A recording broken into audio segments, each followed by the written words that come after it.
Hola, apreciados hermanos, bienvenidos a Una Pausa en el Camino, un espacio para estudiar las Sagradas Escrituras todos los días con una aplicación práctica para su vida. Mi nombre es Rafael Cañizales, soy profesor en la Universidad de Loma Linda y tengo el gusto de acompañarlos en el estudio de hoy. Comencemos con la oración. Querido Padre Celestial, estamos agradecidos que tu Espíritu Santo es maravilloso, que nos cubre, que nos inspira, que nos motiva, que nos llama, que nos infunde aliento. Y en esta hora rogamos que tu Espíritu Santo abra nuestra mente y nuestro corazón para recibir la influencia de la Escritura. Que estos minutos sean para grabar en nuestra mente tu voluntad, para guardar en nuestros corazones tu palabra y servirte a ti lo mejor posible. Acompáñanos, Señor, pues lo rogamos en el nombre de Jesús. Amén. Jesús siempre estuvo interesado en la unidad de la iglesia. Cuando Él estuvo con sus discípulos, oró para que ellos estuvieran unidos. Oró para que ellos pudieran poner a un lado sus diferencias y les enseñó muchas veces cuál era el verdadero espíritu del cielo, cuál era la verdadera actitud del cristiano. Los discípulos tomaron también esa enseñanza y la compartieron con nosotros. Porque Jesús veía que en la unidad se le podía demostrar al mundo que nosotros, los cristianos, tenemos el poder de Dios en nuestras vidas y que Dios actúa en nosotros. Porque el ser humano, en su estado natural, es un ser egoísta, un ser que no comparte, un ser que toma para sí, un ser que no sirve, no presta servicio.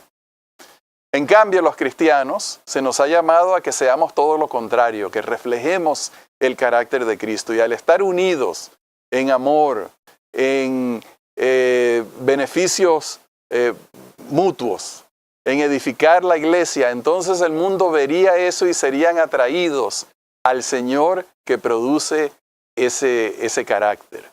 Que produce esos beneficios. Leamos en el libro de Efesios lo que dice el apóstol Pablo acerca de este tema.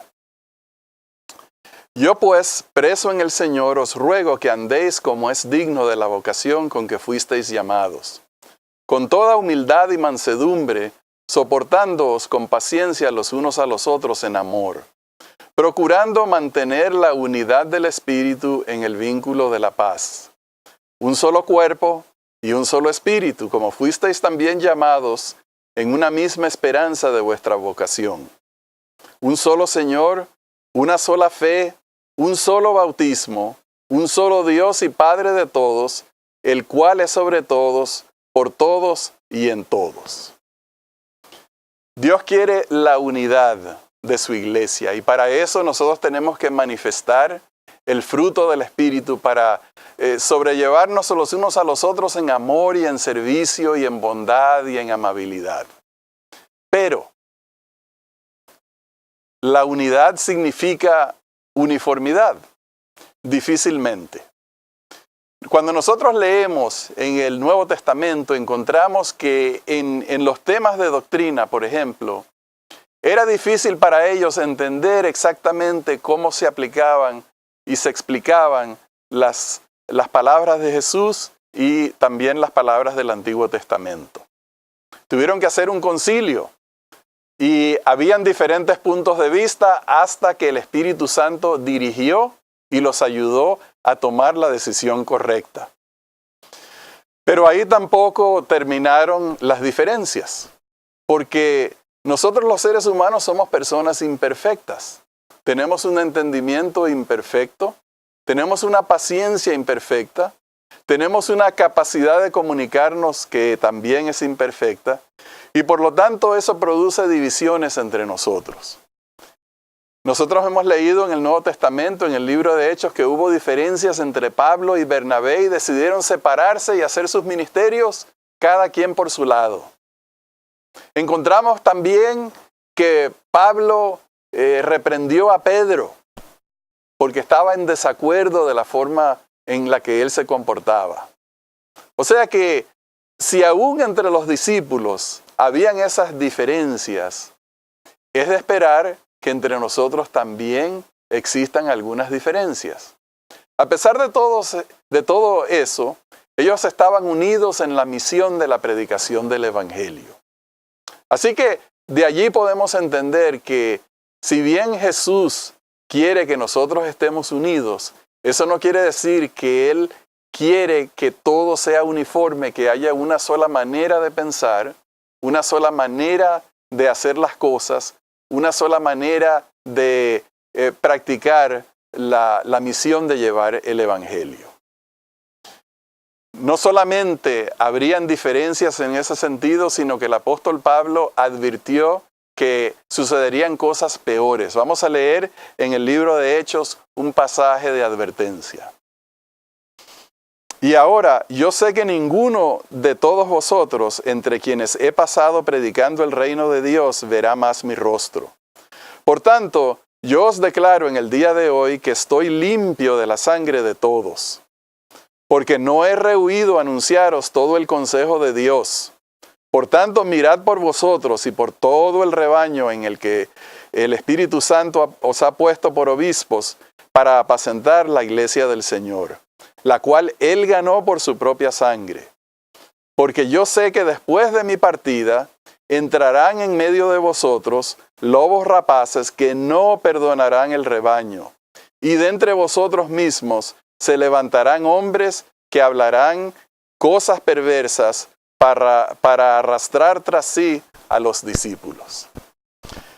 Esta es una advertencia bastante grave, preocupante.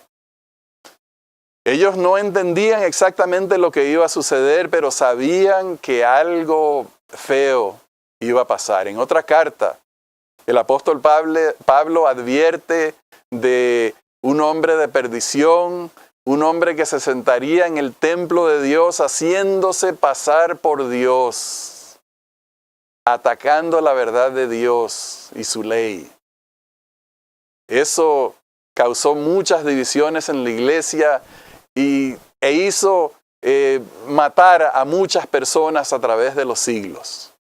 Hoy en día nosotros vemos los efectos de esas rivalidades entre seres humanos en la división y fracturación de la iglesia. Muchas iglesias han proliferado. Nuestra propia iglesia es una iglesia que a veces sufre las divisiones causadas por personas. Pero queridos hermanos, Jesús no nos llamó y el Espíritu Santo no nos ha llamado a seguir personalidades. Nosotros estamos aquí para seguir a Jesús. Él es nuestro pastor. Él es nuestro Salvador.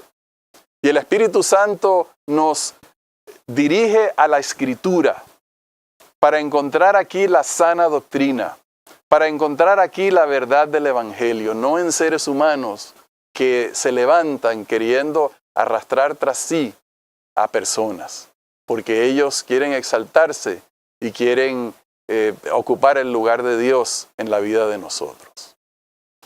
Tenemos que ser muy prudentes, queridos hermanos.